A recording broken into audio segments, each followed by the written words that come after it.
Things are gonna get crazy!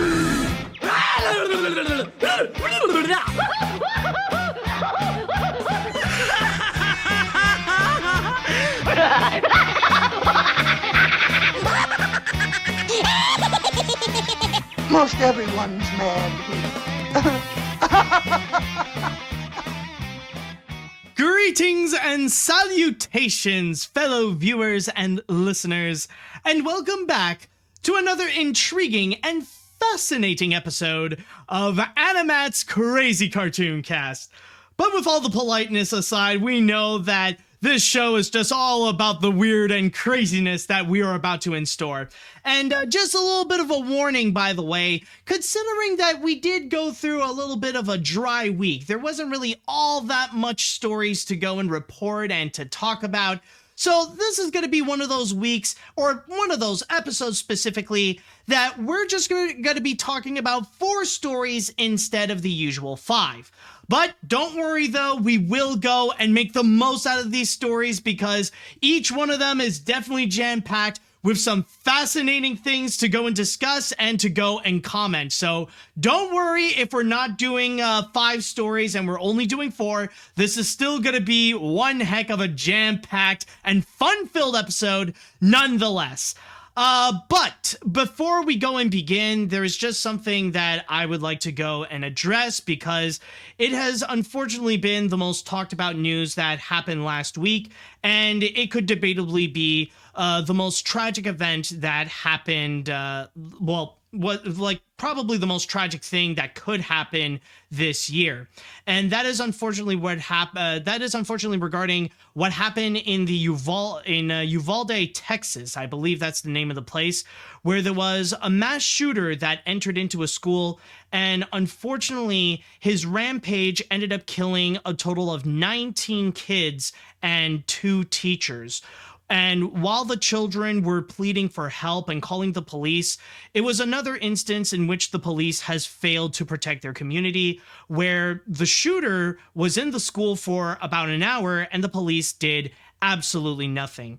It was a horrific event and really highlighted the dark side and the violence that guns can regularly cause, especially in the United States, where unfortunately these shootings are happening a lot more commonly than they should. And it has become a situation where it has been extremely frustrating to watch again and again because there is actually an easy solution to this. We know what could stop all these mass shootings, or at the very least, to really minimize the damage so that they can only happen at the most once or twice a year. And that is the fact that the United States is in desperate need of strict gun control. Now, I don't necessarily mean about gun bans and banning on all guns. I mean, technically, yes, we should go and ban assault rifles because no civilian should be allowed to own something like an AK-15 or anything like that. But what I mean specifically is that we need gun laws in which it would add layers upon layers upon layers upon layers upon layers of protection, of background checks, and examination so that the only people who would be allowed to have a gun would be those who are the most trustworthy, the most disciplined, the ones who have passed the test the most, the people that are much more organized, that are much more mentally stable than most others, the kind of people that we can trust to have a gun. Because with these types of weapons, these aren't the kind that we should give to literally anyone. It shouldn't be in the hands of some redneck neckbeard who's constantly ranting about woke culture in his house in Nebraska or Kentucky, just so he could go and mask his self-loathing and depression. Those people don't need a gun. They don't deserve to have a gun. It's only the most disciplined, the most authorized, and the most trustworthy who should be allowed to have a gun. But again, it is so frustrating because we know what the solution can be, because we know that this kind of strict gun control works in many other countries, including Japan, the UK, and in Canada, which is why it is extremely rare that you would hear about these mass shootings occur in those countries. But the problem is that the only thing that is blocking the United States from actually having this to happen is these selfish Republican politicians. They're the ones that are stonewalling this policy to prevent these mass shootings in order to be highly minimized or even be stopped. And it's at the point that from what we have seen in Uvalde, Texas, it is absolutely unacceptable. And now we are pretty much at the point that it is either you support strict gun control or you support murdering children. And that seems to be what many Republican politicians seems to stand for. People like Donald Trump, Ted Cruz, Greg Abbott, and everybody who would go and support and vote these people, they support murdering children. Because that's what we need to go and emphasize right now. That's what guns have been doing for many years. Like even like way before like the Sandy Hook incident. We need to label these gun supporters as child murderers because that's what they are. They're not doing a single thing in order to protect these children so that they could be in school and be safe in school and that we know that they could come back home afterwards. And that's really one of the big things that, again, it makes it so angry. It's so frustrating because they're not willing to do a single thing. And that's why there's no such thing as a Republican or as a Republican politician or people who would support those like Ted Cruz and Donald Trump and Greg Abbott or whatever. There's none of them that exist who are actually a real Christian because it is obvious that these politicians, they rather care about money more so than the lives of kids. They're not willing to sacrifice hundreds of thousands of dollars from donations from the terrorist organization known as the NRA so that they could go and just ignore the plea of help from children and just collect their money. They're just in it for themselves. It's ridiculous. And this is why that America, it just feels so uninhabitable by this point. It feels like such a dangerous third world country because of the ignorance of Republican politicians not putting in any strict gun laws, which allows many of these psychopaths to go insane and ballistic with all their guns. And I don't believe in the whole thing about good guys with a gun because they have yet to actually go and prove that. Because so far, and I know some people might say like, oh, well, these mass shooters, they're just criminals. They're just insane people. No, they're not. They are regular Americans. These are average Americans who suddenly snapped, and the fact that they are able to maintain a gun, the fact that they were able to get a gun in their hands, that's what led them to go crazy. Because the truth of the matter is, it ain't criminals. It's not mentally ill people.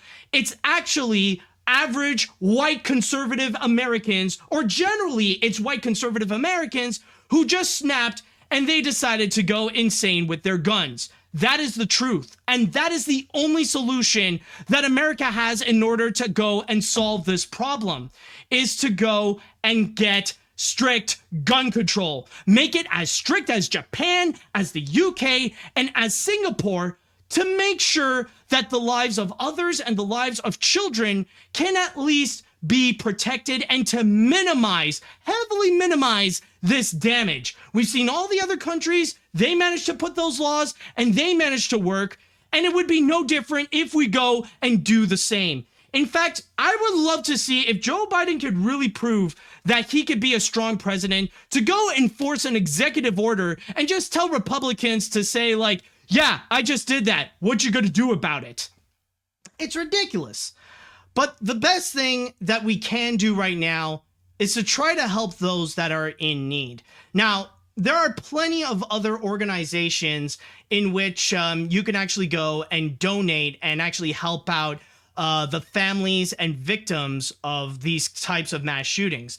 And one example that I actually do have here is March for Our Lives. This is a nonprofit organization that does focus on helping out victims of mass shootings, and also that they are politically charged to go and enforce strict gun laws in the U.S. And on top of that, this is actually founded around the same time as the 2018 Parkland school shooting, so that it would be another major step to make sure that there can actually be laws so that they could, the United States can have strict gun control. And it's also worth noting, by the way, that March for Our Lives is going to have a big march in Washington, D.C. on June 11th. And unlike the ones organized by Trump supporters, this one is guaranteed to be peaceful, and they will be in much bigger numbers to show that the majority of the public in the United States demand to have strict gun control. So that's just something that I want to emphasize. And if you want to help out, again, just go to marchforourlives.com and you can go and donate whatever you can. And one thing that I will say, there is one thing that conservatives are actually correct when it comes to the subject of gun control, is that it is true that there are many of these mass shooters, they actually have a mental illness.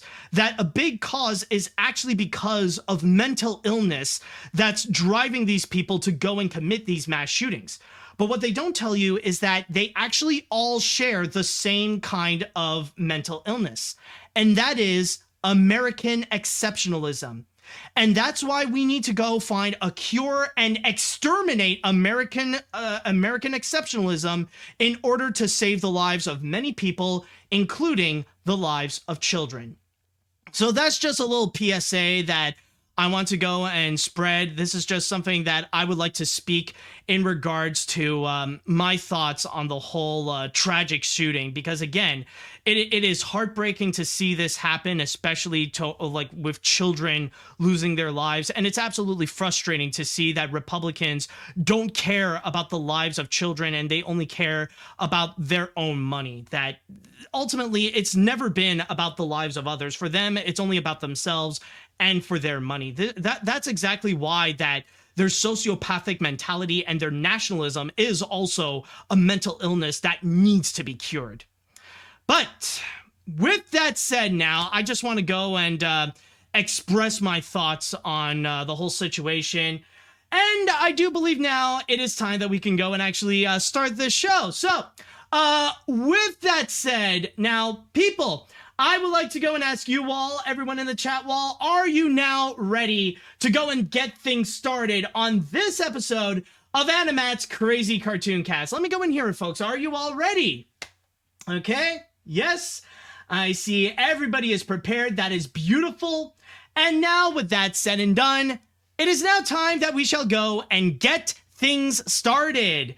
And with our first story that we have over here, we might as well go and talk about what could be the biggest thing that happened this weekend, Star Wars, especially now with Obi-Wan Kenobi premiering its first 2 episodes onto Disney+.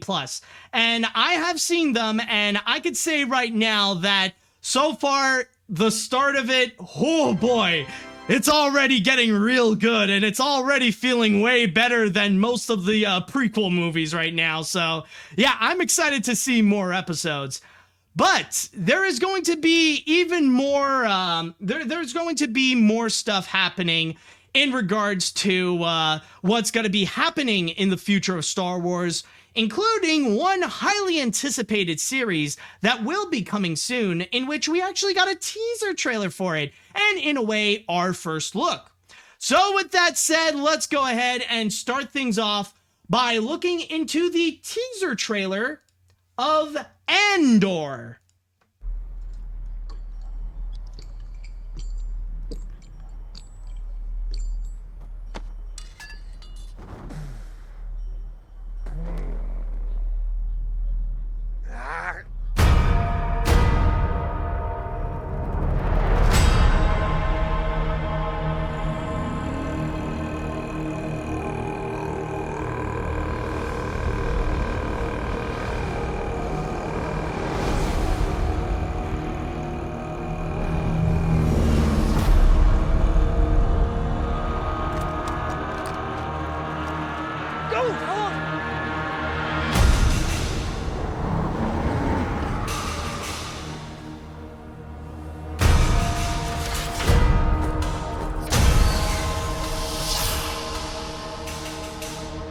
They're so proud of themselves, so fat and satisfied.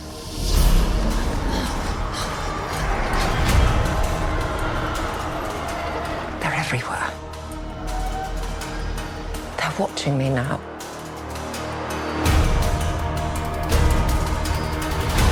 Soon enough, these days will end.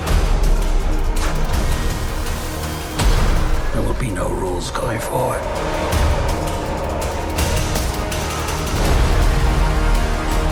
People are standing up.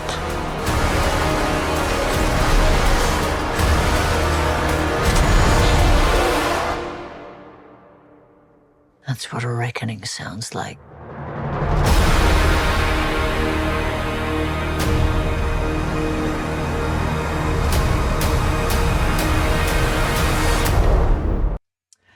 And that is Andor, which is the prequel series to Rogue One, which will be starring Cassian Andor. And as you could tell, the series will be coming soon to Disney Plus starting August 31st. And I just want to go and start things off by expressing my thoughts on Rogue One, because I remember when I did go and watch that on the big screen. And yeah, I find that to actually be a pretty solid Star Wars movie. And even though it seems kind of strange at first when you hear about the concept of a Death Star movie, because that's essentially what Rogue One is about. It's actually a movie about the Death Star. But actually watching it, it seems very interesting, and it feels pretty different than your regular Star Wars movie that you would normally go and have. Like one that actually kind of takes itself pretty seriously, with the exception of a few characters that can deliver a good laugh. It can be very much intense, and it really gave out a great promise of how Star Wars spin-off films could be. Because you got to keep in mind, with the whole thing with Rogue One, like, it was supposed to be a part of a whole, like, movie franchise of a Star Wars story, where they would go and make different spin-offs of characters that we all know and love, or, like, significant elements of the Star Wars franchise, where we would have, we just got a movie about the Death Star, and then we had a movie about Han Solo, and then there would be movies about, like, Obi-Wan, Boba Fett, Yoda, and all that kind of stuff. But then suddenly Solo came in and kind of ruined all those plans, which resulted in a lot of those ideas to be moved onto Disney Plus and be turned into series, which is why we got Obi-Wan as a limited series on Disney Plus, and that the whole Boba Fett movie got turned into the Book of Boba Fett. And suddenly they realize now, like, thanks to The Mandalorian and how things are with Disney Plus, that Disney and Lucasfilm realized that they found a winning formula with Star Wars onto Disney Plus, which is why they want to go and do more of these spin-off films, which is why now we got Andor, which is the prequel to Rogue One. And I gotta say, with what we got over here, like, of course, it really does establish that this is nothing more but a teaser trailer, especially regarding the fact that we barely had Cassian Andor anywhere. Like, at the most, you got like a fraction of a second. I think it's like, yeah, like right over here when he's on his spaceship, and yeah, like just that one quick moment. Yeah, right there. This is the only moment that we ever saw Cassian Andor, and that's it. Following afterwards, like, everything else is more about establishing the world building. Considering that it's supposed to be set 5 years before Rogue One, like, I don't know specifically about, like, when things are happening in Star Wars, but I guess you could say it's, like, almost around the same time as, maybe not at the same time, but around the same time as Obi-Wan, where technically it's supposed to be set, like, after episode 3, but before episode 4. And this is where we would go and see the height of the Empire, when the Empire successfully ruled the galaxy and they pretty much took over everything. And by the way, thank you, Jay Monty, for the subscription right there. And from there, with the teaser trailer that we have just seen, like, it really is to go and establish that world building, to see how galaxies are feeling and how people are reacting, like, throughout the entire height of the Empire, where, like, they have to go and protect their lives and they have to run for their lives so that they don't end up getting caught by the Empire. And we have yet to really figure out what the story could be, but it hints out that if there is going to be one hope for us, maybe it's going to be Cassian Andor. But then again, you could argue that, well, I mean, maybe the success of it could be a little bit debatable because, well, at the beginning of Rogue One, they were still pretty much at their prime. But essentially, what this teaser trailer is hinting at us is the fact that they want to show how life is in the galaxy during the height of the rule of the Empire. And from there, it also really highlights the different classes, like which ones are in the lower end and which ones are in the higher end. So there does seem to be this massive commentary in regards of classism, because they're like, you see people who are like massively poor and just constantly running for their lives from stormtroopers and the Empire. But then again, you also see like a whole bunch of people, not just the Empire, but you see like when people are rich, like they are rich. Like you see like a whole bunch of fancy parties happening, and not to mention like the discussion, like I'm sure like there will be plenty of scenes as well in which they will go into the Senate, like right over here. So like there will probably be a lot of like political commentary regarding the rule of the Empire. And again, we don't necessarily have a lot of info in terms of what the narrative is going to be about, what Cassian Andor is going to do. But again, this is all about establishing the world building, and that's what the teaser trailer wants to do, and highlight like a very dark moment in Star Wars history that hasn't really been explored before. And it's all about during the regime of the Empire and how people were trying to survive during that era. And I'm sure there are going to be plenty more different like Star Wars projects that will dive deep into this. Like we already got Obi-Wan that's getting into it. We're going to get Andor that we'll discuss about it. Not to mention we got the Ahsoka series that will probably dive more into it. But then again, I'm not sure if it's going to be set like during that prequel. No, wait, no. Is it? I'm not 100% sure. It's either they would go into that era, or I think they will go around the Mandalorian era. It's one or the other. But so far, I will say, like, it is pretty intriguing. Like one thing I will say is that one thing they really did capture in the Andor teaser trailer is in regards to the tone of it.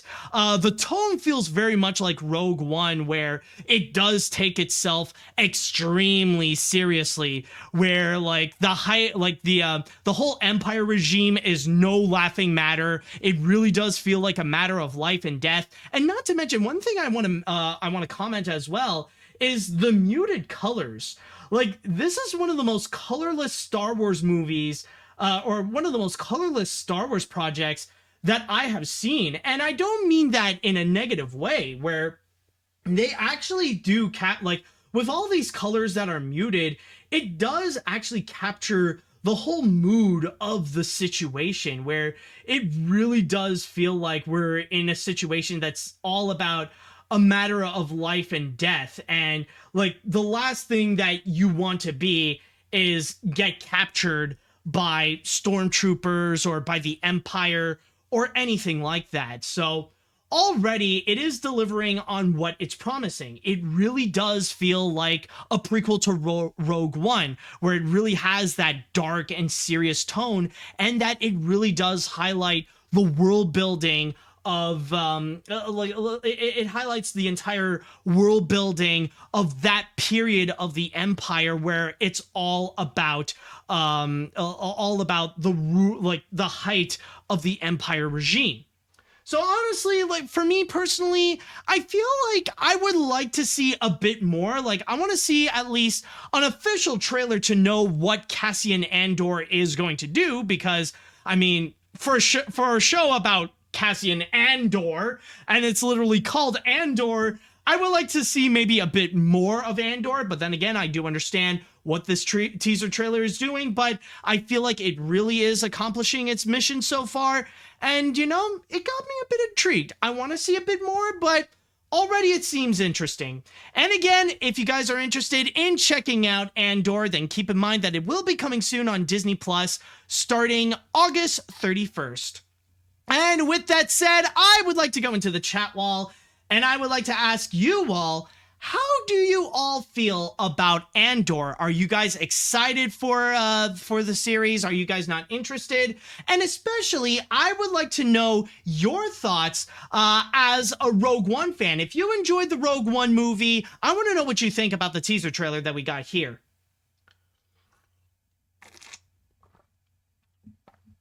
Let's see. With Rogue One, I consider that one of the better Star Wars movies Disney has made, and a very unique Star Wars movie. This trailer looks really impressive, the visuals look impressive, and it does a solid job showing how it fits in the Star Wars lore. So overall, I'm interested. Also, I have to agree, nowadays Disney has a better idea of how to handle Star Wars on Disney Plus after Solo failed, and they are taking a step in the right direction. Alright, let's see what we got here. Rogue One was a pretty good movie, and I remember being pretty curious about the characters like Andor, so I'm pretty intrigued so far.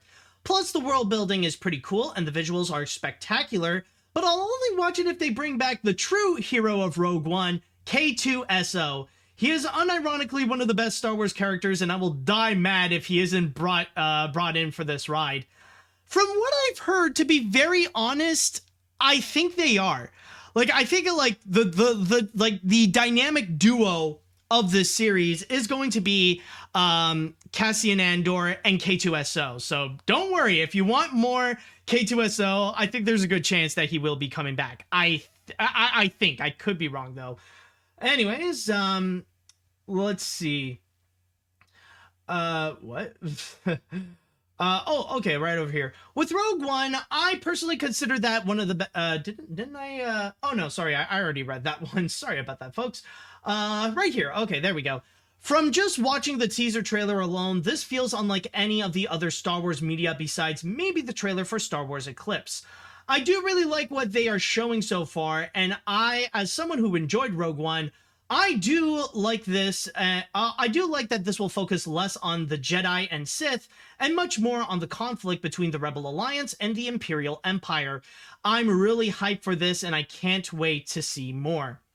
All right, that's actually pretty good. And you do actually bring up a good point, and I think that's like one of the biggest appeals to not just Rogue One, but from what we're seeing so far with Andor, is the fact that it really goes beyond what we're regularly used to with all the other Star Wars projects. Like, it doesn't really lean in too much into the Skywalker saga. It doesn't go too much into like the whole lore of the Sith and the Jedi. Like, really, it's more about the world building. Yeah, sure. In Rogue One, they do offer a little bit of some fan service stuff, like having Darth Vader in there or bringing Peter Cushing to life in a weird way.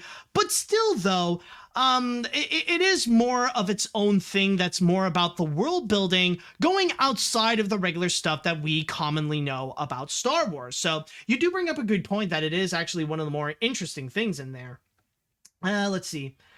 I saw Rogue One in theaters 6 years ago, and the best part of the movie was the action scenes, the comedic moments of K2SO, and the intense ending. And seeing Cassian Andor in a series is a real treat because I kind of want to see more of this character. I'm looking forward to this series and ready more Star Wars. By the way, has any here seen the Obi-Wan Kenobi series? If you did, what are your thoughts on it? I've already expressed my thoughts, so I guess it's up to the chat wall to do that if they want. Rogue One was a Star Wars movie I wanted to see for years, and I was very excited to hear Cassian Andor was getting his own show, since he is the character with the most potential for a strong, sustainable story. Let's see what happens. Alright, it looked intriguing so far, since the series was created by the guy who wrote the Bourne movie series. It makes sense why the tone of the series looked dark with no colors, so it makes sense that I do trust him, so I hope it looks good when it comes out. All right, I think I'll read one more comment before we move on to the next story. Let's see. I am not a Star Wars fan or seen Rogue One, but this does look interesting. The visuals are colorless but look beautiful, and the dark nature, I do like the teaser trailer, but I'm not a Star Wars fan, so I might skip this.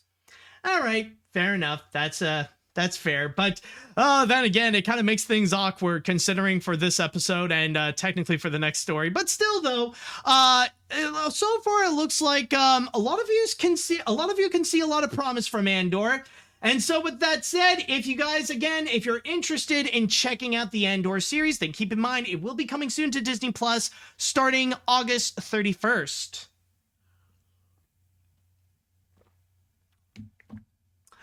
Okay, now for the next story, yes, as I said before, a little bit awkward that you do mention that, commenter, because our next story is going to be a whole lot more Star Wars news.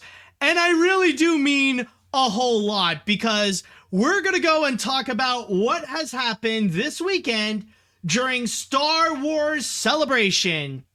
Yes, for those of you who don't know, Star Wars Celebration is the annual convention that happens in like many different places, but this year they held it at Anaheim, and it's basically a big celebration of all things Star Wars, celebrating all the movies, celebrating all the TV shows, celebrating all the animated projects, celebrating all the diversity, just everything that has to do with Star Wars is all celebrated there. And it is also the time for Disney and Lucasfilm to go and make major announcements in regards to Star Wars. And I got an article here from IGN in which it reveals all the different major announcements that they have done at Star Wars Celebration. So let's go right down into it. So first thing we got here that they discuss is, of course, the Star Wars Andor trailer. And, well, we've already talked about that, so we could go and skip that one. And there is a little bit more discussions that IGN would go into. And one thing, by the way, it's actually very interesting to note is that apparently Andor is going to be the first Star Wars show by Disney that will not be dependent on stagecraft. What does that mean? Well, apparently stagecraft is that immersive CGI screen that they would use in order to go and create shows such as The Mandalorian, Obi-Wan, and even some of the other Star Wars movies like The Force Awakens, The Last Jedi, and all those stuff. So basically, what this means is that it's going to be, the show Andor is actually going to be a lot more practical, that they're going to be less reliant on CG in order to create the Star Wars world. So that's actually something very interesting to go and note. Then, of course, more discussions about Andor. And then they showed another trailer, or another teaser trailer, this time in regards to a Star Wars game, the sequel to Star Wars Jedi The Fallen Order, which is Star Wars Jedi Survivor. And it states here, reading from my source on IGN, Survivor once again follows Cal Kestis and his mission to escape the Empire and those looking to hunt him and the remaining Jedi. So from here, I just want to go and quickly comment that I'm honestly not really all that familiar with The Fallen Order. I did hear that it is a really good game, and so far there is a lot of hype and a lot of excitement for this game to come soon, and they did say that Survivor will actually be released in 2023. And then the next thing that they discuss is actually in regards to Ahsoka. Yes, the Ahsoka Disney Plus series, in which they have revealed that there are going to be a lot of Star Wars Rebels characters that will be appearing in the show and will have live action counterparts. So if you want to see a mural of Ezra Bridger or see a live action version of Sabine Wren, Chopper, and Hera Syndulla, then you'll be pleasantly surprised with the Ahsoka series. And then they actually made the announcement of another brand new major Star Wars series that's going to be coming soon on Disney Plus. Yes, they made the announcement of Star Wars Skeleton Crew, which is actually going to be a brand new series that's going to be given to us by none other than the MCU Spider-Man director John Watts, along with Christopher Ford. Yes, this is going to be a brand new series coming soon in 2023, and it will be starring Jude Law, in which it actually states here, Skeleton Crew will follow a group of 10-year-old kids from a small planet who get lost in the galaxy far, far away and must try to find, I lost my space. I lost where I am. Oh, and must try to find their way home. The story will take place after Return of the Jedi and will fit within the timeline of The Mandalorian and Ahsoka. Okay, so Ahsoka is after Return of the Jedi. Ah, so that's what it is. Okay, I gotcha. So yeah, that's going to be the new thing that will go and happen, and that's going to be coming out next year. And speaking of next year, we actually now have a brand new release date for the long-awaited Season 3 of The Mandalorian. Yes, folks, The Mandalorian will be coming back in February of 2023. And not only did they go and announce that brand new release date, but they have also promised that there are going to be several characters that are going to be coming back, including the Armorer, Grief Karga, Captain Carson Teva, Pelimoto. And one thing that they did mention also is that apparently there's going to be more focus on Bo-Katan Kryze. And it says that character will, he's going to look for, to be on, hold on, sorry. Let me just go and read it, actually. It'll be a lot more clear.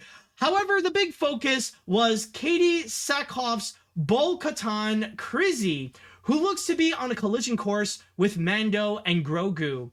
And on top of that, they even promised that apparently one character is going to be appearing in The Mandalorian Season 3, or at least the species of this character, Babu Frick. Yes, Babu Frick might be, or the species of Babu Frick might actually appear in Season 3 of The Mandalorian. At least now they're going to go and actually have some good use of the one good thing from The Rise of Skywalker. I'm honestly serious. If there's one thing that I would be okay in terms of bringing back from anything in regards to Rise of Skywalker, it has to be Babu Frick. Okay, and yeah, and I see some people that are a little bit confused about who is it. Okay, how can I put this? Okay, you remember that little, do you remember the little guy that was reprogramming C-3PO? Like, remember the character, like the little character guy that was like reconnecting the wires of C-3PO so that he would have like a factory reset? Yeah, no, it's not. No, guys, no, it's not the slug. We're not talking about the freaking slug. Yeah, it's going to be the great comeback of the awkward looking slug. Oh my God, no, not that guy. Actually, you know what? Let me do something for you. Here, let me just go and, hold on a sec. I'm going to go and try to find a picture so that you guys can actually understand who I am talking about specifically. Yeah, there we go. So let me just go and, here, let me paste. This is just a bunch of Google images. This guy right here, this is who I'm talking about. This is Babu Frick. And by the way, yes, there's this one picture here that also has Moaning Myrtle from Harry Potter, but that's actually because the girl who plays Moaning Myrtle in the Harry Potter movies, she is also the voice of Babu Frick. So that is specifically who I am talking about. But anyways, let's go back to what we got over here. Another thing that they have revealed is in regards to Star Wars The Bad Batch. Yes, they have confirmed that coming this fall, there is actually going to be a Season 2, in which they have also promised a brand new Jedi, which, believe it or not, is actually going to be a Wookiee. Yes, apparently The Bad Batch Season 2 will be the grand premiere of a Wookiee Jedi.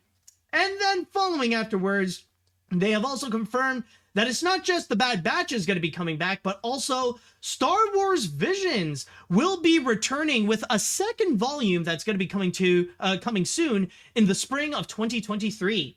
Then afterwards, there will be some discussions in regards to Obi-Wan Kenobi, in which they talked about like a whole bunch of different stuff. They talked about Vader's role in Obi-Wan Kenobi.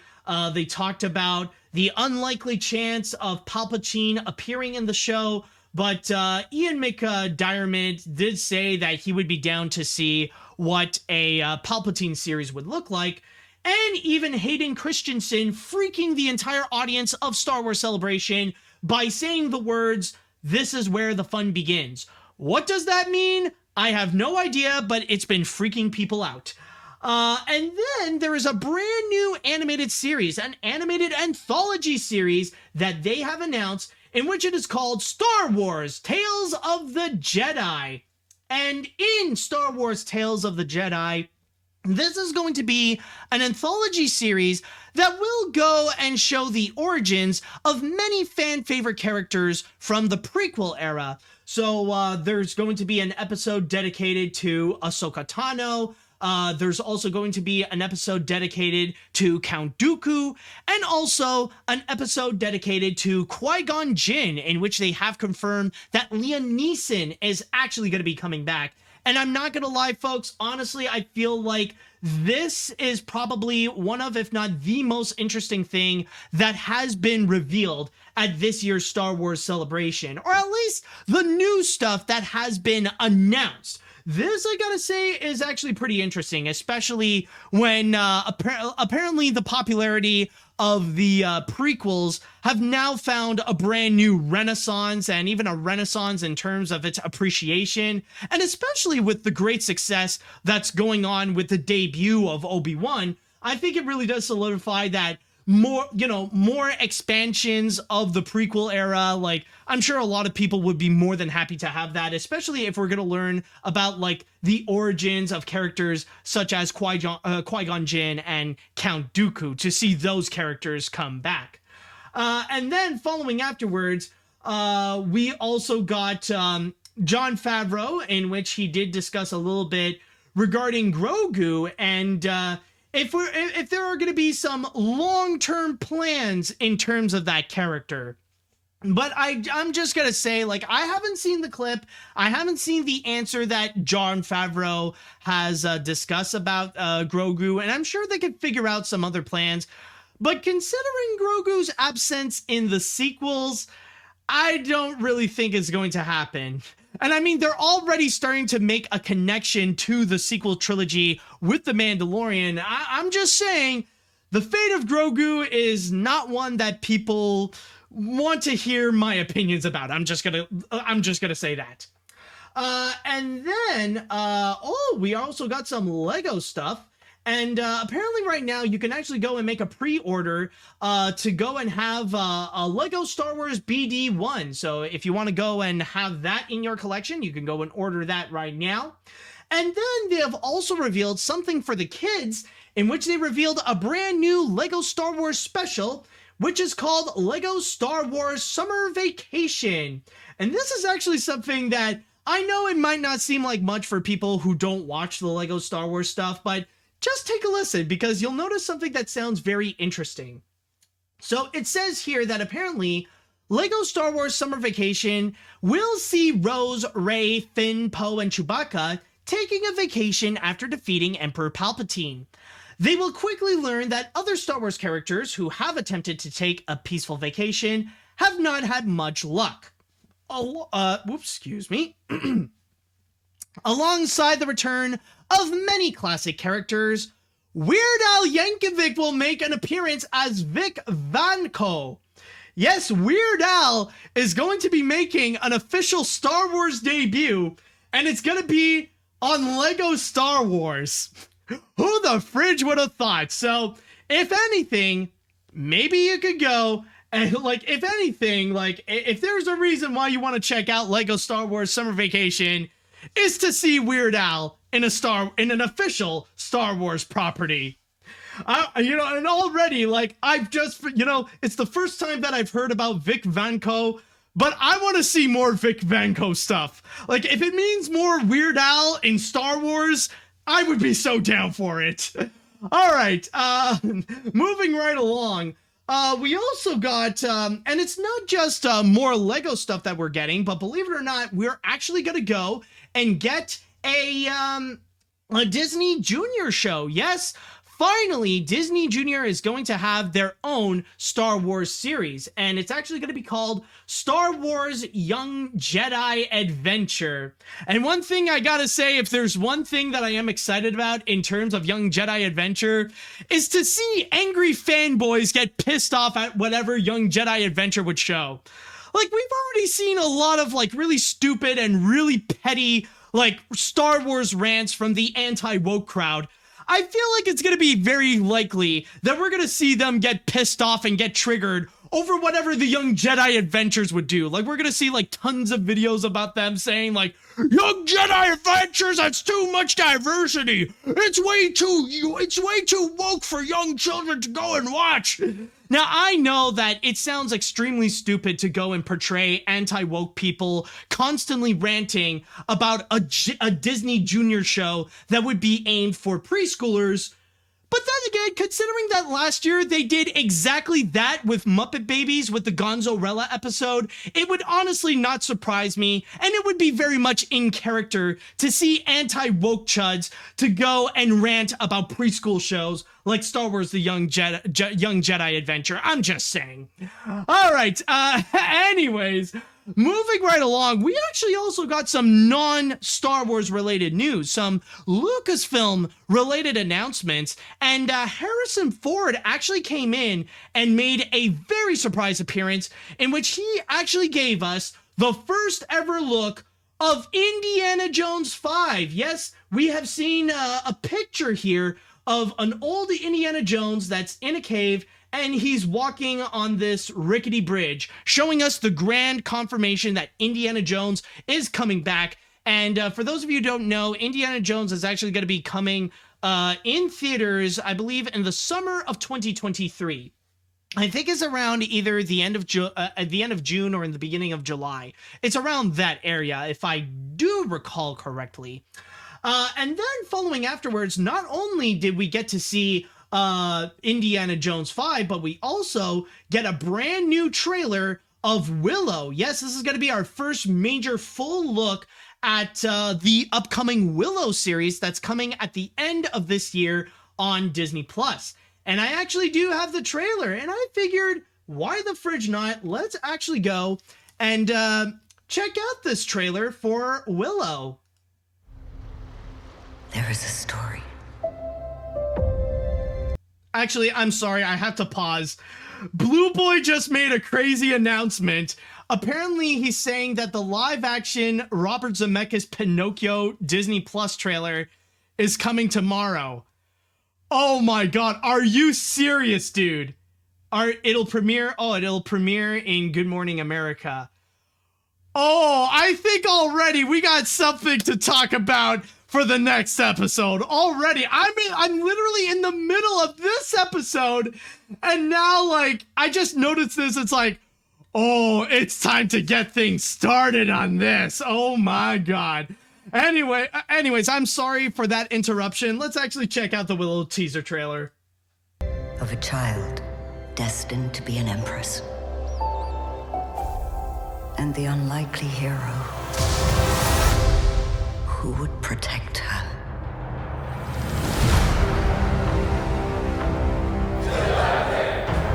There is a balance between all things. Light and shadow. Good and evil.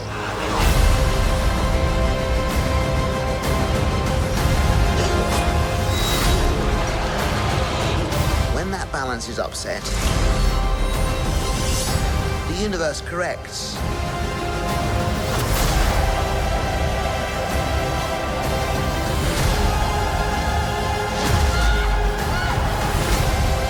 The world needs you again.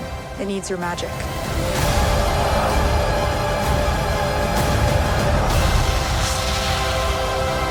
Into the unknown. That's where we must go.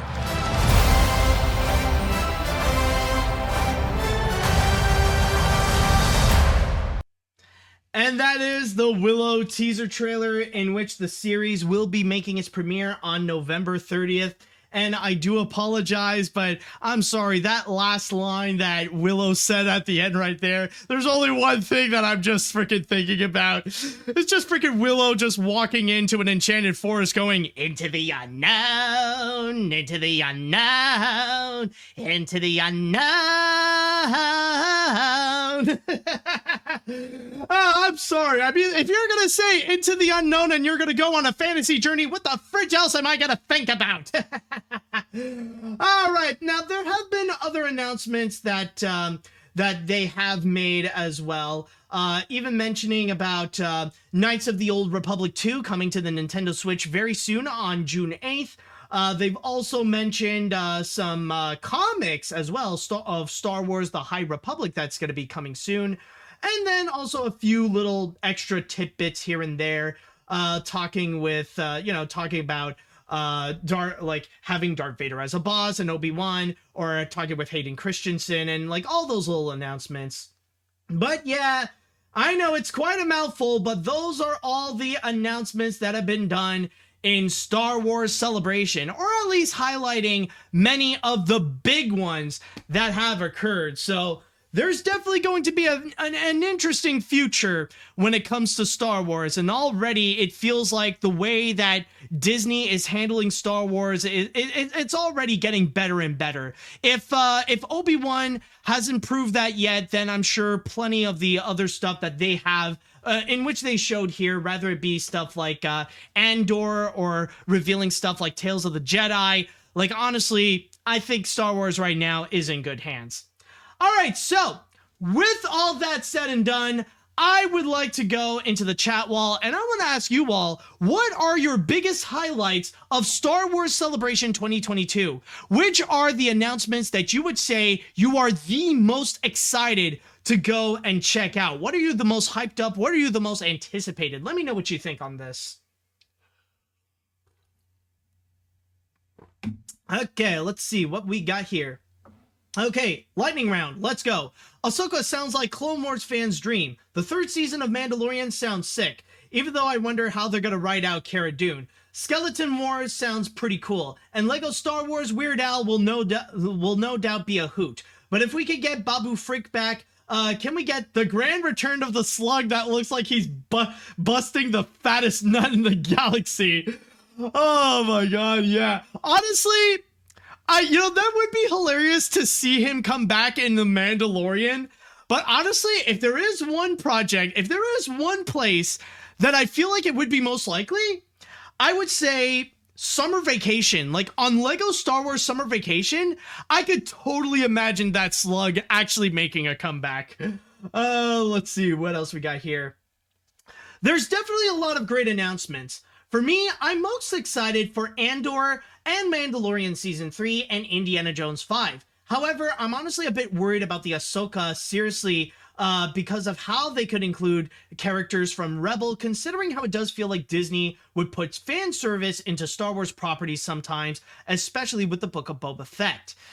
Yeah, we will have to go and wait and see, because when Disney would go into fan service mode with Star Wars, it can often be a little bit more problematic and can feel a little bit messy. So, I don't know. Like, we will wait and see with how things go, and especially with Ahsoka, especially with the Ahsoka series, it really does feel like they're really it's more and more catering to people who watch the animated shows. Like, if you watch Clone Wars, if you watch Star Wars Rebels, then yeah, you'll definitely have a good time with Ahsoka.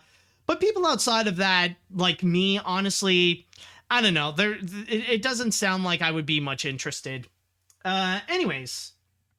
Yay, more Star Wars, and my reaction for the announcements. Andor, saw the trailer already. Well, yeah, you were here. Jedi Survivor, never completed the first game, but it looks like fun. Star Wars Rebels 2, I completed watching the animated series, so I'll see what happens here. Mandalorian Season 3, finally. Star Wars Visions 2, more of this please. Palpatine prequel, I'm curious about his past. Grogu series, meh. Indiana Jones 5, please don't screw this up. And Willow, never been a fan, but I'm interested in watching this. And already I see some people, well, now it's their turn to sing Into the Unknown. Oh boy, already. I mean, it's only been a few years, and yet Into the Unknown might actually start making a comeback. Who the fridge knows? Anyways, well, let's see, what else do we have here? Huzzah! Weird Al in an official Star Wars product. Love his Saga Begins and Yoda song. Now it's time for his chance to shine officially in the galaxy far, far away. He did try to do so in the unreleased Star Wars Detour series as for LOM, and he even wrote songs for it, but they got scrapped when Disney bought the franchise. If we can't have Star Wars Detours or Al in it, perhaps the LEGO Star Wars Summer Special will make up for it. Exactly. Let's see. Oh, wow. Some people might say already, some people are starting to send in the horny police, horny jail bus incoming. Anyways, well, at least hey, it's the slug busted the fat nut, not me. Oh my God, man. Sometimes this freaking chat wall makes me laugh. Okay. Let's see what else we got here. Any other comments? I'll go with the fridge. I'll go here. So I remember mostly the first trilogy and a bit of the movies from the 2000s. Plus, I only watch a bit of the animated series. My only question for this big subject is about the influence that shaped the Star Wars franchise. Is it possible that the movie Solaris had an effect on George Lucas envisioning intergalactic epics? By the way, this Solaris movie is more psychological than action-packed for movie connoisseurs here in the chat. Honestly, I haven't seen Solaris, so I can't really answer that. All right, let's go into one more comment before we go and move on to the next story. I'll go with this one. I'm kind of interested to see where production on any possible later seasons of Willow will go, since MGM Television now is owned by Amazon. Will the two Disney and Amazon butt heads over every aspect? Will this lead to limbo of ownership, or will the production turn out fine? Well, I mean, we're already at the point that we just got a teaser trailer, and I think it's safe to say that it's Disney that fully owns Willow, considering that when they fully purchased Lucasfilm, they also ended up getting, they also fully purchased, like, the properties that were in there, including Indiana Jones and Willow. So I don't think Disney would have that much of a trouble, especially when, like, you know, they're really well into production and they've already put out a teaser trailer. I think they will be fine. I don't think there really is going to be that much of a problem in terms of copyright trouble. So, again, if we already got a teaser trailer, I think it means that things are fine in terms of copyright.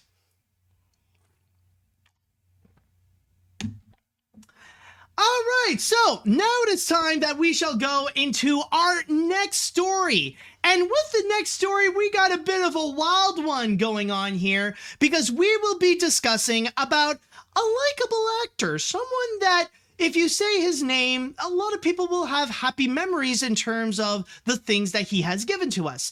And who I'm talking about is in regards to Seth Green. Now, you probably know Seth Green, rather it be being the voice of Chris Griffin from Family Guy, or you might remember him as Scotty Evil from the Austin Powers movies, or even being the co-creator of Robot Chicken.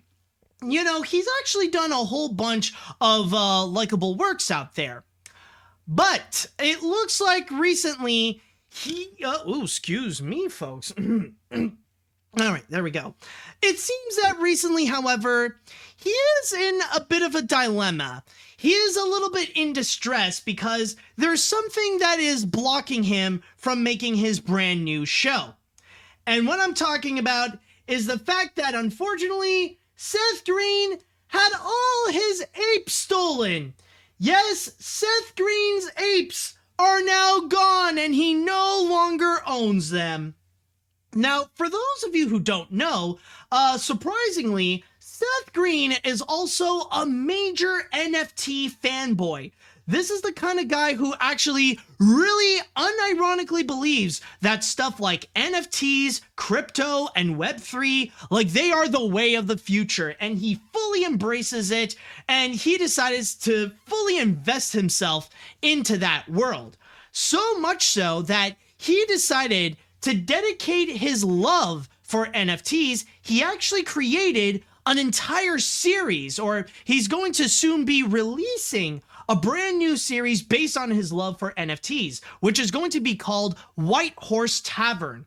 And technically, there's no official trailer that has been put up on the internet, but it did show, there was a trailer that was shown at the NFT convention VCon, and there was someone who actually recorded that trailer and then put it up on YouTube. So that's unfortunately the best way that we could go and watch it. So with that said, let's go and check out this trailer for White Horse Tavern. One in the world we'll have at the White Horse Tavern? White Horse Tavern.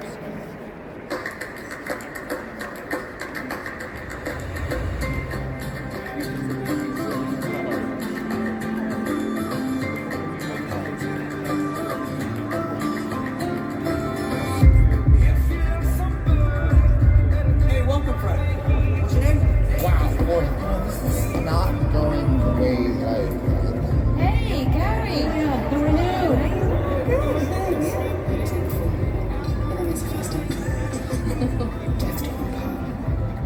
Diamonds. I'm just saying, till death do their part, maybe tonight. I kind of want that rose. Don't take the rose, Snake. I'm taking my break. What? Oi! Can I open up to you? Of course. Don't do that to your friends. You just put that on somebody who's not being paid. You're about 1 G&T away from a screaming match. Now those two are doomed. Just have so much love together. Quadruple whiskey. Coming right up. Want me to rough him up? I am the only gay guy in my ballet class who can make a fist. We need a festival. A festival for people who do not depend on anyone. You're never in a relationship. Yeah, I like it that way. If I don't come in Monday, pick me up at the ICU. We're grab slice or something. Yeah. Nah, nothing taken. I was just being polite.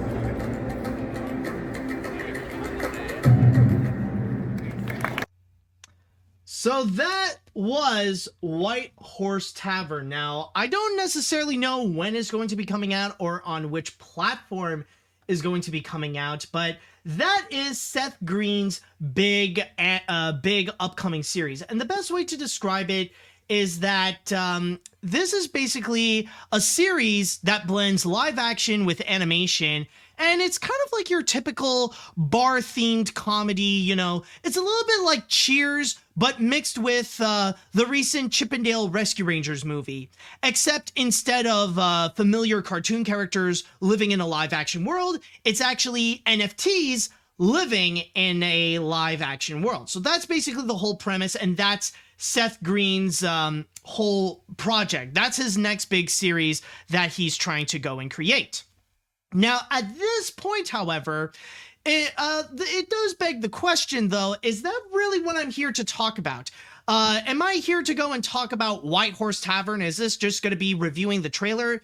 No, because something actually recently happened. Because as I mentioned before, Seth Green actually had his NFT stolen.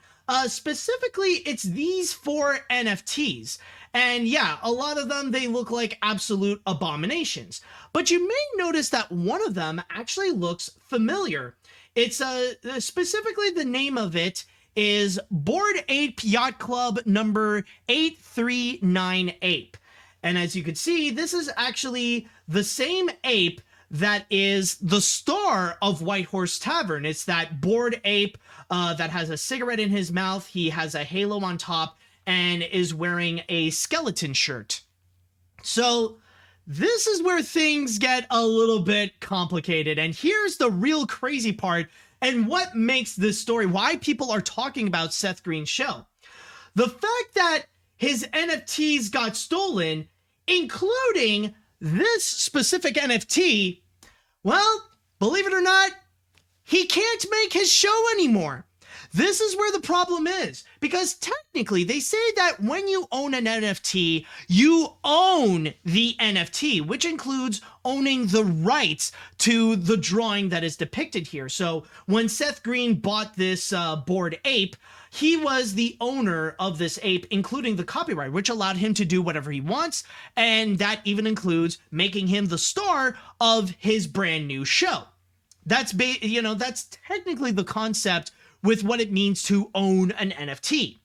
But the fact that this NFT, along with some others, ended up getting stolen, well, he can't make his show anymore. His lead actor was stolen and he doesn't have the rights to his lead actor. So now the production and everything about that show has to be put on hold, or it might as well end up getting canceled because he no longer has the rights to it. And yes, that is actually the big problem, because now whoever stole that NFT, they got the rights to this particular monkey. In fact, to go and read you specifically on my source here on BuzzFeed News, they even mention if the current owner wanted to cause trouble for Seth Green, they probably could, because that person becomes the holder of the commercial usage rights, says Daniel Dublin, a tax and litigation attorney at Alston and Bird LLP. They even go a little bit further into this, discussing what happened. And there's another part that is actually very interesting to go and read regarding this entire issue. Yes. They even mentioned that because NFTs aren't physical goods, it's interesting to imagine the different ways that IP rights can be affected, and then interesting new IP issues that can arise from the fact. I think we're just scratching the surface. And that's basically the major news that we are seeing right over here, is that Seth Green has a brand new show coming soon that stars an NFT, but the NFT itself ended up getting stolen, so Seth Green no longer has the rights to the NFT, and thus no longer has the rights to go and continue with the show. So that's pretty much the whole messed up scenario here. Oh, man. And like I said before, Seth Green is a likable actor. He's a likable producer. You know, he's a very likable entertainment guy. But you can't help but freaking laugh at the whole stupidity of this entire situation. That he ended up becoming the victim of the most common thing that can happen to any NFT investor, and that is to get their NFTs to be stolen. Now, one thing I'm just going to say right now, I know for a fact that I do not have a single interest in watching White Horse Tavern. As much as I did enjoy watching Robot Chicken back in the day, or I enjoyed I enjoyed his performance as Chris Griffin back in the day, there's no way I'm gonna go and watch this dumb NFT show. I don't care who's behind it, but it just honestly looks stupid, and it honestly looks pretty cringy. But I'm gonna go and attack Seth Green for that, you know? I'm not gonna go and scold Seth Green for just making that show in the first place, you know? Like I said before, he's doing it out of a love for something that he is passionate about. Now, yes, he is stupid for that, but it is still kind of like a love letter. It's something that, he is passionate to go and actually create. But the fact that he actually did go and do that, he actually made a very interesting discovery. And he made a kind of discovery of why you should never do something like what Seth Green just did. And it brings up so many brand new copyright problems. The fact that technically the copyright aspect has become far more fragile than ever. Because one thing that NFT people won't want to admit is that this kind of theft is actually very common in the NFT world. So common, in fact, it is much more common than what these NFT bros would want to go and admit. They don't want to go and say that, it happens all the time. They don't want to go and say that. They want to go and try to portray NFTs as something that is highly secure. But the facts have been proven that it is far from the case. And even for someone as highly prominent as Seth Green, can also fall victim into getting his ape stolen. And from there, because of how easy NFTs can be stolen, including their copyright, that's why it makes it far more dangerous to go and make them the stars of whatever show that they want to go and do. That's why you should never go and actually have an NFT to be the star, because of the fragility of their copyright and how easy it is to go and just swipe it away from someone, to go and take it away from someone else and just claim it as your own. Because as the article even says, that if the thief decides to go and try to make some kind of lawsuit, or they want to give a lot of copyright trouble to Seth Green, they are more than capable to do so, because technically the thief has the copyright to that particular ape. They are the owners of the ape now, and they're allowed to go and do whatever they want for the time being that they actually do own the ape. And on top of that, there's also another point that I want to go and make. Oh, yes, is the fact that even though like this is a situation that right now for Seth Green, it's causing a massive calamity. But I just need to go and comment that Seth Green, in a way, he is lucky. He's lucky that it got that his NFT got stolen from him like way before the show ever had its premiere. Like, imagine this scenario. Imagine if his NFT ended up getting stolen in the middle of airing episodes. Like, imagine if he would already put up like 3 episodes in and then suddenly someone stole his ape. What the fridge can he do next?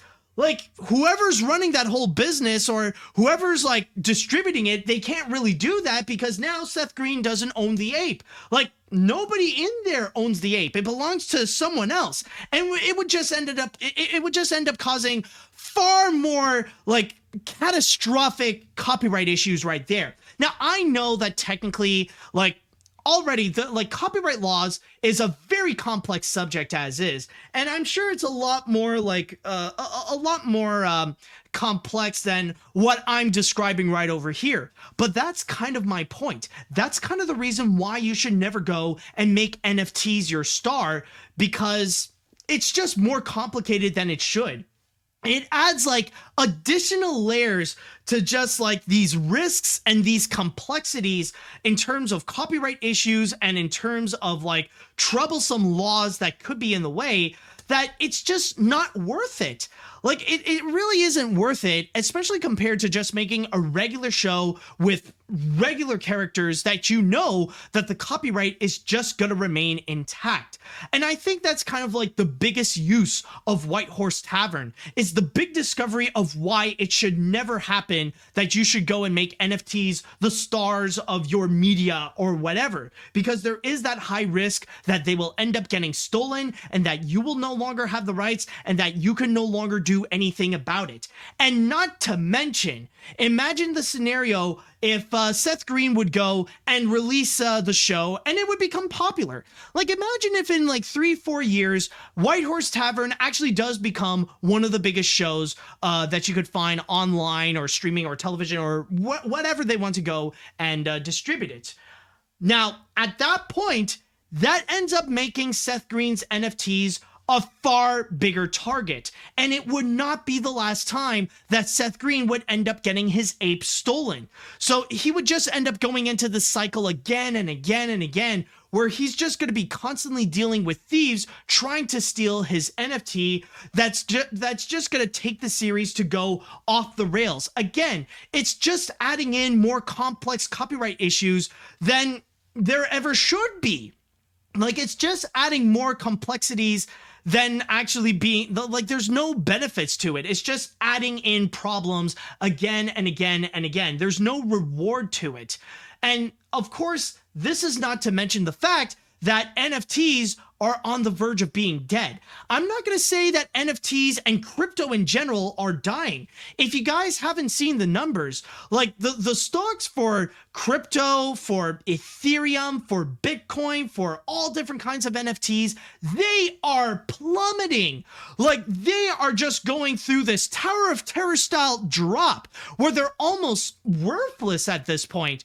Like, even nowadays, NFTs that used to be sold for like millions of dollars or even $500,000, right now they can only go up to like the 4-digit mark, and that's it. Like, they are losing tons of value. And that's why, in my opinion, I think honestly Seth Green should just give up on the idea of just making this entire NFT show, because it's not gonna sell. There's no money to be made there anymore. The whole fad has quickly died out, just like the mentality of Elon Musk. It's like you just see like the entire thing just going down and down and down to the point where it's going to become practically worthless. And I can imagine, like, by the time Seth Green gets his NFTs back, they're going to, like, the value of them will be significantly lower compared to the time when before he would go and get stolen. Like, whatever he paid for those NFTs, I can guarantee for a fact that he lost value onto them. Now, I'm not saying that he should go and fully cancel White Horse Tavern like entirely. There are ways that technically you could just go and like manipulate the script, just rework it a little bit and replace all the NFTs with like random cartoon characters. You can go and do that technically, and you could still have White Horse Tavern be released. Like, that is a possibility if you're willing to go and do that extra work, so that all the years of effort and the time and the money that you did invest in White Horse Tavern, like, it wouldn't necessarily be wasted. It would just no longer be an NFT show.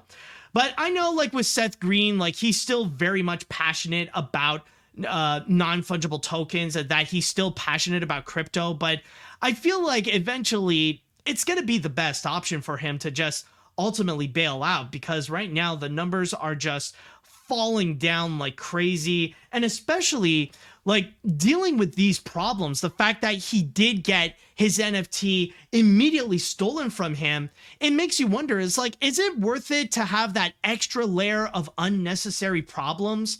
Like, if you would just go and create your own original character instead of this like Bored Ape, instead of like a Bored Ape NFT, like,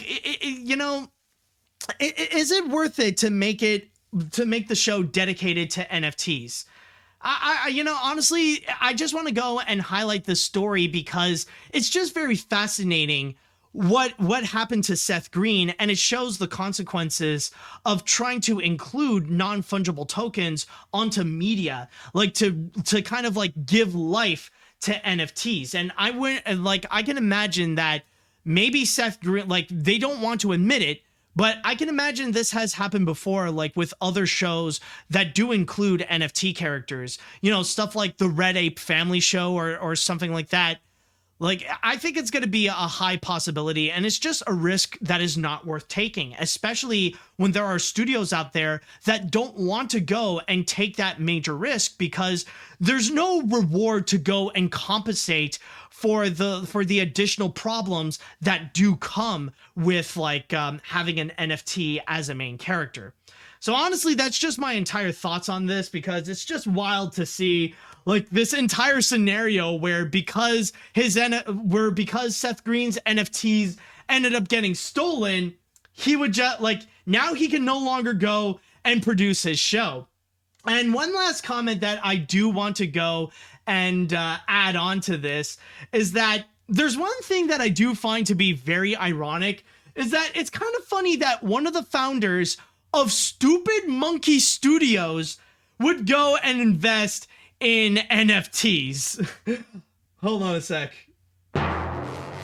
There we go.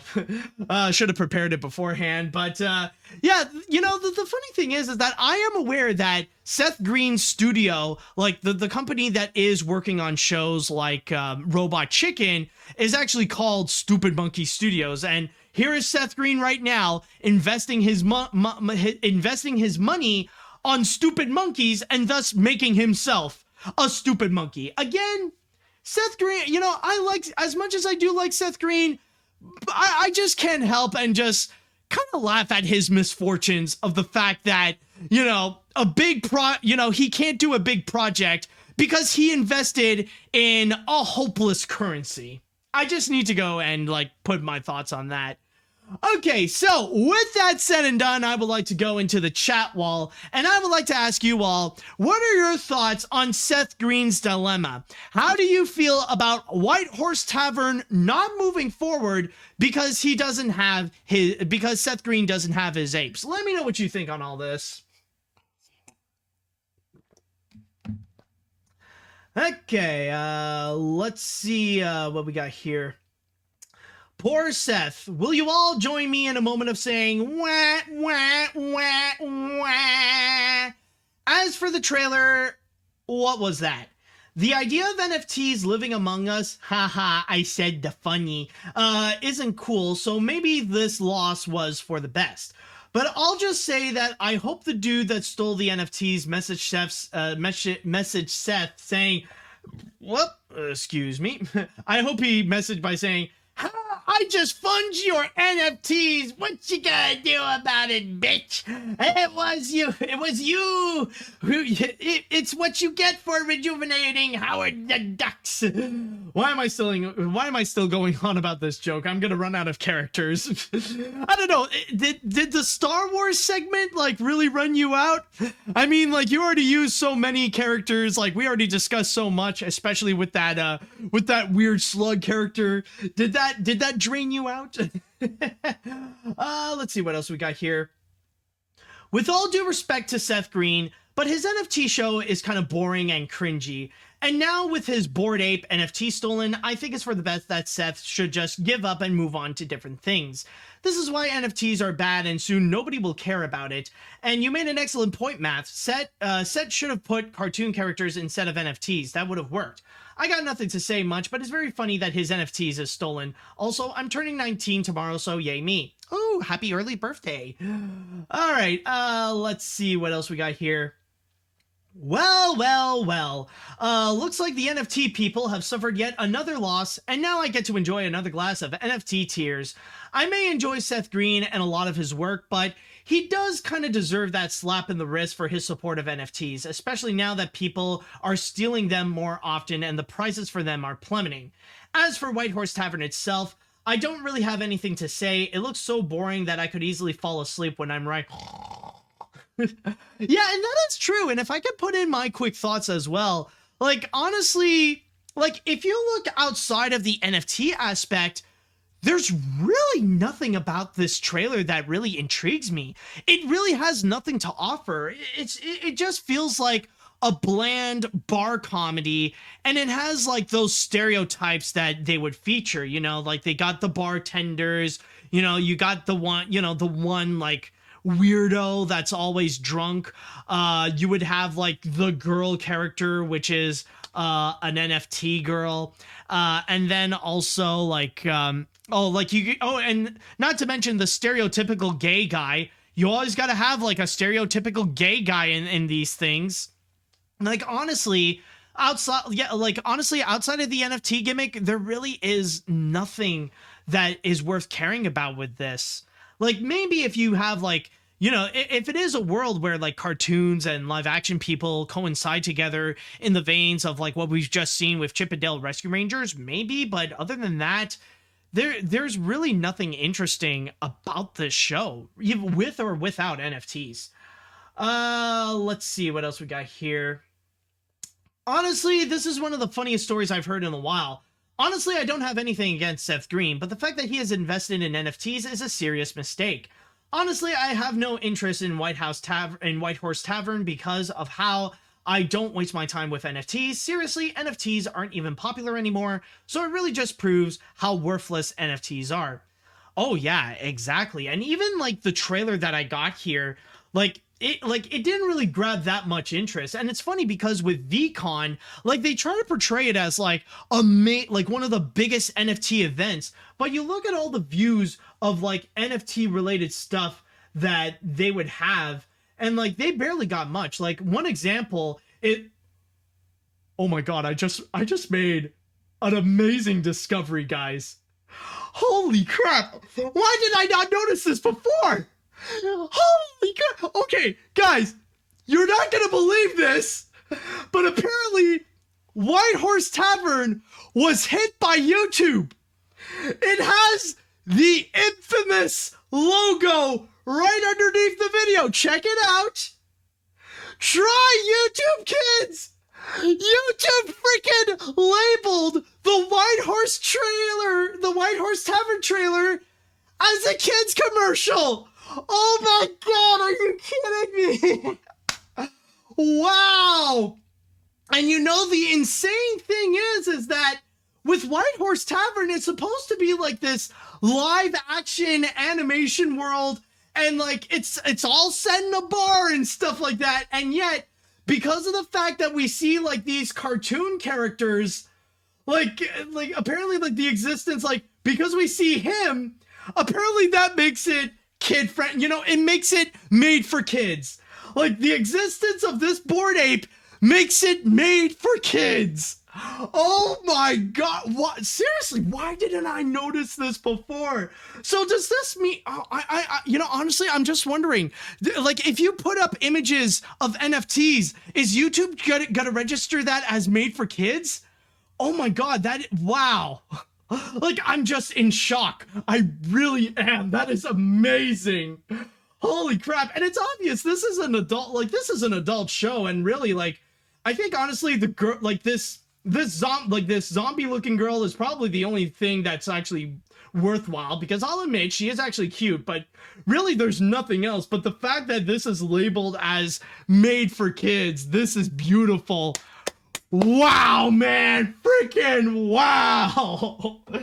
Oh man, I know YouTube system is like very broken, but this is one of those cases here that I feel like it works. I love it. This is great. Thank you. Wow.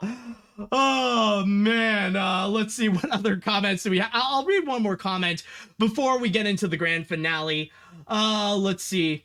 Good thing I never bothered taking one of my relatives' advice to sell my arts as NFTs. They could have been stolen. I could end up broke, and I might end up in a humongous energy bill for using so much power to mint them. Keep in mind, I never did this ever. This also reminds me of the production trouble with Food Fight. That too had some things stolen, thus they had to redo it, and we all know how that turned out. One more thing. Are you aware that Ringo Starr is also getting into the NFT craze? Yeah, I'm not really that freaking surprised.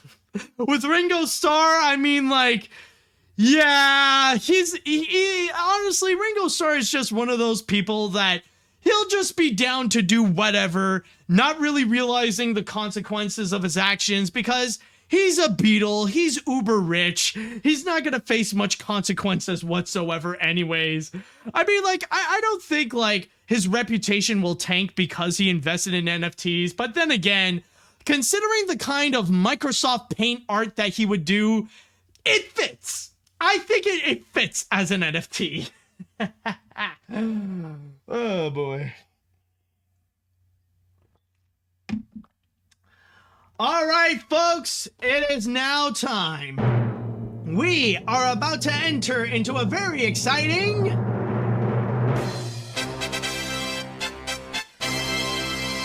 grand finale. And we're going to go into a subject that we rarely talk about here in AniMat's Crazy Cartoon Cast, and that is in regards to horror. Now, it's not every day that we would go and discuss about horror, especially in an animation/entertainment related podcast such as AniMat's Crazy Cartoon Cast. But this time over here, it's a little bit different, mainly because of the fact of the star of this particular horror flick. Because I can imagine that back at the end of 2018, somebody has thought to themselves, after watching a whole bunch of movies, what happens if you would mix the Halloween reboot with Christopher Robin? You know, that 2018 movie with Ewan McGregor. Well, you would end up getting Winnie the Pooh, Blood and Honey. Yes, believe it or not, there is actually going to be a horror flick, an R-rated slasher flick to be precise, in which Winnie the Pooh is actually going to be the star. Now, you might be wondering at this point, what is this going to be about? What is it about this movie that makes it stand out? Why is Winnie the Pooh even going on this murder rampage to begin with? Well, reading from my source here on Variety, it states here, and this is apparently a quote coming from the director, writer, and co-producer of the feature, Rice Waterfield, in which it states, Winnie the Pooh, Blood and Honey will see Pooh and Piglet as the main villains, going on a rampage after being abandoned by a college-bound Christopher Robin. Christopher Robin is pulled away from them, and he's not given them food. It's made Pooh and Piglet's life quite difficult. Because they've had to fend for themselves so much, they've essentially become feral. So they've got back to their animal roots. They're no longer tame. They're like a vicious bear and pig who want to go around and try to find prey. And the reason why this is now really going around and like really making the news is because of the fact that the director, Waterfield, actually revealed that he just finished wrapping up production. And by the way, I'll just say right now, this isn't necessarily going to be this big production. This is not going to be something that's like crazy or elaborate. It's not going to be something that's going to be like a big Hollywood picture or anything like that. Waterfield did admit that it's going to have a pretty low budget, and the fact that the time that it took to film this entire movie is actually 10 days. Yep, 10 days from beginning to end to go and film the entire movie. It actually really is that quick. I don't know if they're just on a major time crunch or it's going to be a really short movie, but apparently that's all they need in terms of making this entire feature film. But to go and continue, one thing that they have also promised, by the way, is that this is actually going to be a horror comedy. That a big challenge for this feature is to try to find the right balance between what is horror and what is comedy. Because let's be honest, they are pretty self-aware that they are making a horror-themed Winnie the Pooh movie. And in order to go and highlight that, they actually provided an example here. You see this picture here where you see like Winnie the Pooh and a guy wearing a pig mask, which is Piglet. They're sneaking in on this hot girl that's like relaxing on this jacuzzi.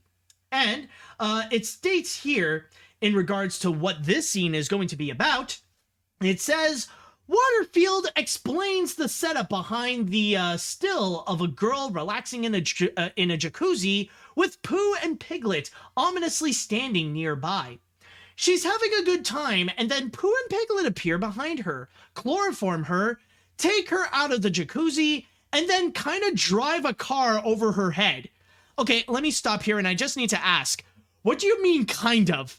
It's either you either drive a car over a girl's head, or you just, you swear, or you just don't. There's no kind of. Oh, they're kind of, but not really. It's like, I don't know. It's just the words here. It's not well placed. I just need to go and mention that.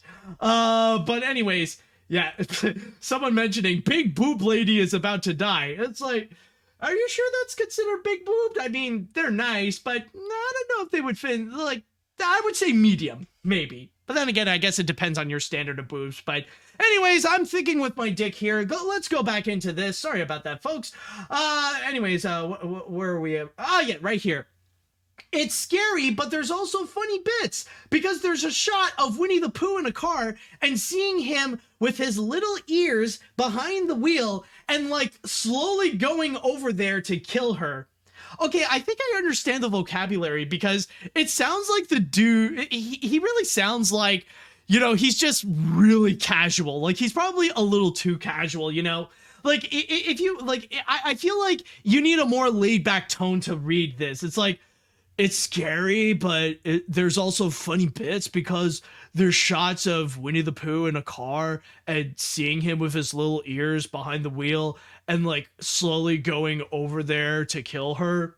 And the shot that he means specifically, it's like on the headline of this article where you see like this very ominous Winnie the Pooh with his little ears just driving over a girl's head. Okay. Oh, wow. I just noticed everybody is sending me to horny jail. Oh, crap. What did I do, people? What the frick did I do? Okay. Anyways, going back to what I was talking about. Now, with this entire thing that is going on, with Winnie the Pooh and Piglet going on this murderous rampage, some people might be a little bit concerned, however, in regards to the copyright. Like, the big question in regards to all this is the fact of what would Disney do in regards to this, especially if you do look at that Winnie the Pooh mask. He does look a little suspiciously like the Disney character, where, like, yeah, he doesn't, yeah, it's not like a full-on copy of Disney's Winnie the Pooh, but you could see a lot of resemblances. Well, Waterfield was fully aware of it, But there is one major reason why he was even able to do this horror movie in the first place. And that is regarding the fact that Winnie the Pooh is now in the public domain. It was actually just recently where it was official that Winnie the Pooh and the first book that was published, along with all the characters that were in it, they just entered into the public domain. And from there, Waterfield wanted to make sure that his characters really focus specifically on those characters back from 1926 to make an adaptation of those, or to be inspired from the original book instead of the other adaptations, such as the Disney one or that weird Russian one from like back in the 50s or 60s or something like that. I don't know the date specifically, but I know there was a weird Russian version. But anyways, back to what I was talking about. Now, with that said, considering that Waterfield is being careful in terms of the copyright and wanted to make sure that like the adaptation of this Winnie the Pooh stays true to just the public domain and nothing else, you might be wondering, however, considering that we know that Christopher Robin is in there, we know that Pooh will be in it, and we know that Piglet will be in this feature. What about all the other characters? You know, what about Kanga? What about Roo? What about Owl? What about Rabbit? What about Tigger? What about Eeyore? What about Gopher? What about all those guys? Well, unfortunately, it seems that the only focus that they have so far is just going to be on Winnie the Pooh, Piglet, and Christopher Robin, and no one else. Like, Tigger, for example, we know for a fact that they cannot do because Tigger is still copyrighted. It's not going to be for another 2 years until Tigger enters into the public domain because Tigger did not appear in the original Winnie the Pooh book. He appeared in the sequel, which I think is Pooh and the Honey Tree. You could correct me if I'm wrong on that. But I do know that Tigger appeared 2 years later in the sequel book where Tigger made his first appearance. So he's still copyrighted, but he still has a few years left until he is officially into the public domain. However, Eeyore will, okay, thank you for correcting me. Actually, the sequel book is The House at Pooh's Corner. Yeah, that's what I mean. Okay, The House at Pooh's Corner, that's what I mean. And then you also got Eeyore, in which Eeyore unfortunately met a pretty bad fate, where he will be mentioned in the movie, but you'll only see his tombstone. Apparently, what happened to Eeyore was in the middle of Pooh and Piglet just going insane and going feral, where apparently they ended up eating Eeyore. Yes, they ate Eeyore to death, which, I'll be honest, I think that's what Eeyore would have wanted to begin with. I know it sounds dark, I know it sounds pretty bad, but let's be honest, knowing who Eeyore is, he would go and look at this and he would actually accept that. He would be like, well, that's the most useful Eeyore I've ever seen in any other adaptation. I get to be dead, and Pooh and Piglet get to eat something. It's a win-win. So yeah, and by the way, just on an added note, we don't necessarily have a confirmation of when this movie is going to be coming out. It could be possible that we'll see it by Halloween of this year, but considering how the time to go and film this was actually pretty quick, I wouldn't be surprised if we'll actually see this like as a surprise, like coming pretty soon. But yeah, this is apparently the big thing that everybody is talking about. The fact that there is going to be a Winnie the Pooh slasher film called Winnie the Pooh Blood and Honey. And I've seen it make its rounds on social media. I've seen people really freak out regarding the fact that there is going to be this horror-themed Winnie the Pooh movie. And a lot of speculation also came out, like people freaking out if like Disney might be in a panic because of this, or like what's going to be happening with the movie. What are they going to do? But honestly, I feel like overall, like just by watching this, I think it's safe to say that this isn't going to be anything like grand or unironically spectacle, you know?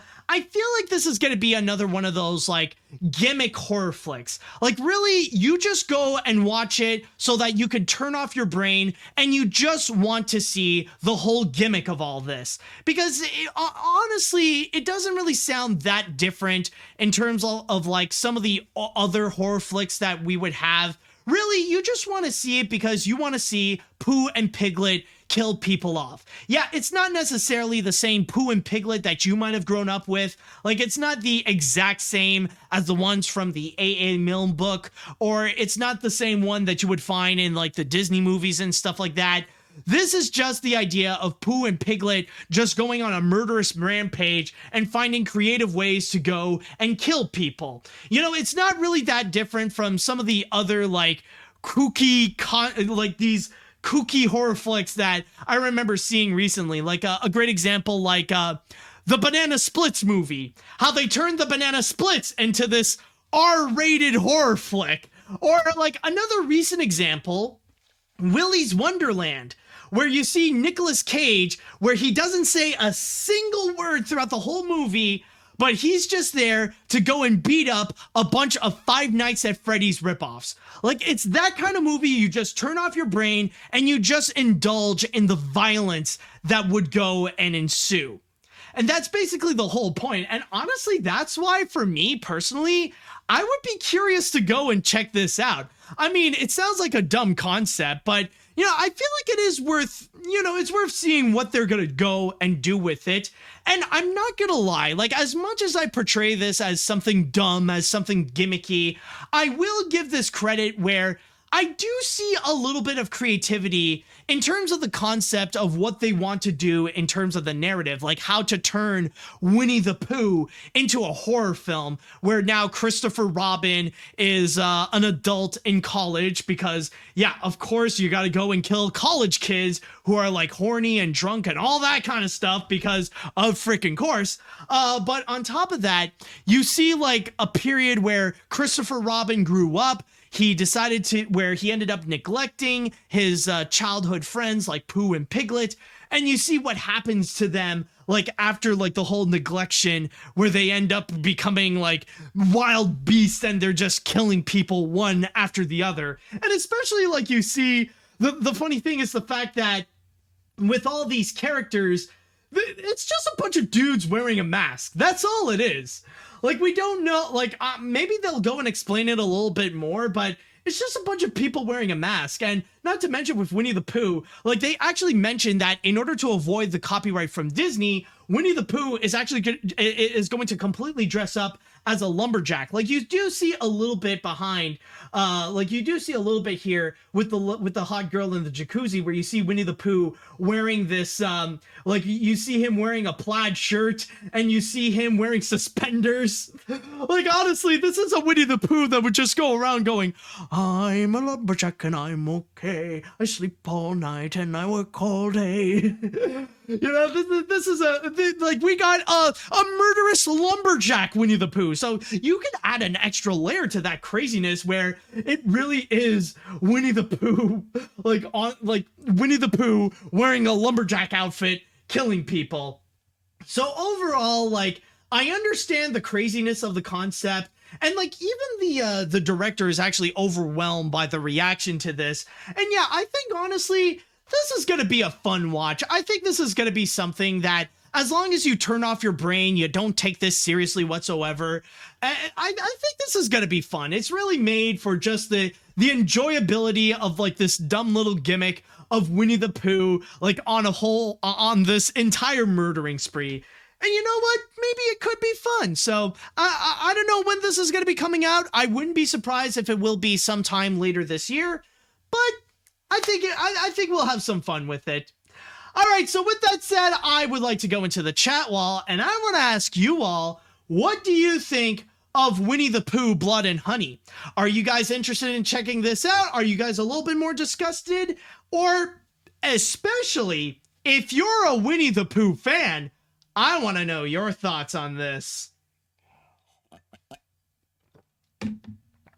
Okay, let's see what we got here.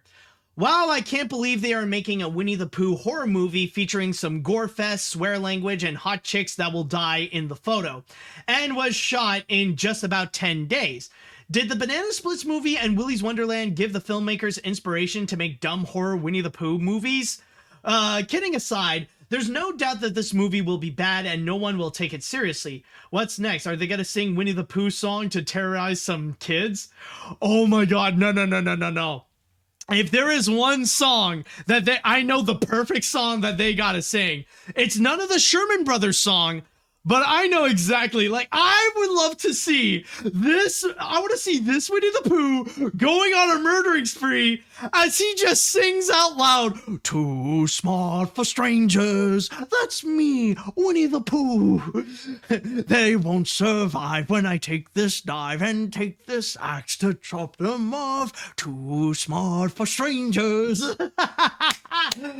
Oh my god, that would be perfect. And yet, you think Winnie the Pooh too smart for strangers, and Winnie the Pooh talking to Piglet about people wanting to touch you. If that's too freaky, oh boy, imagine Winnie the Pooh Blood and Honey.